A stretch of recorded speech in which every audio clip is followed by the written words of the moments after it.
аксакалдар көптү билген, көптү көргөн, жашына карабай туруп, ушундай адамдарды сыябандын төрүнө чыгарып сүйлөтөт.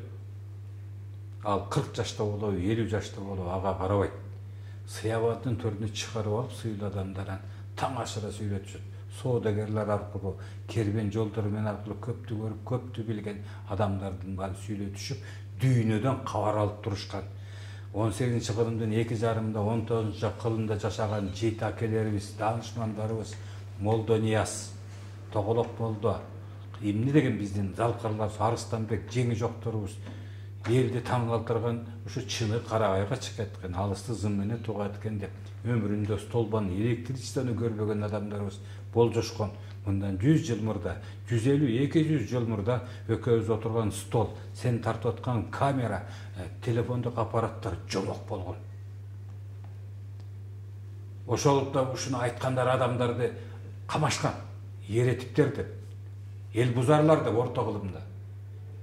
Отко жагышкан, билесиңер, Европа өлкөлөрүндө эмете, булар эл буза, булардын билим элге тараса биздин таасирибиз азайып кетет деп, аларга элди караңгы кармаш керек болгон, билимсиз кармаш керек болгон. Анан азыр менин айтып атканымды жомок деп атпайсыз. Бир 20-50 жылдан бери баарыбыз чекчейип калышыбыз мүмкүн. Манас билип, салтыбызды билип, ай биз мындай элбиз деп.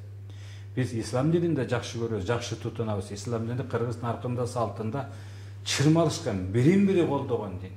Бирок айрым учурда гана мындай калпыстык кетип, башка тилдерге өтүп кетип, башка кийимдерди кийгенибиз бизди чочутат.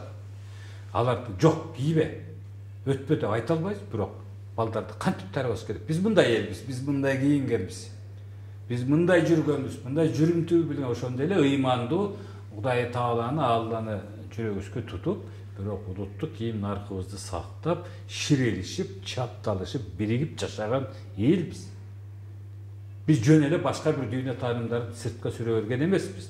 Нарк салтыбызга туура келген, жакшы түшүнүктөрдү, жакшы жүрүм-турумдардын бар боюбузга сиңирген элбиз. Ошон үчүн бизди айкөл эл деп, айкөл деген сөздү Манаска эле байланыштырып айтат.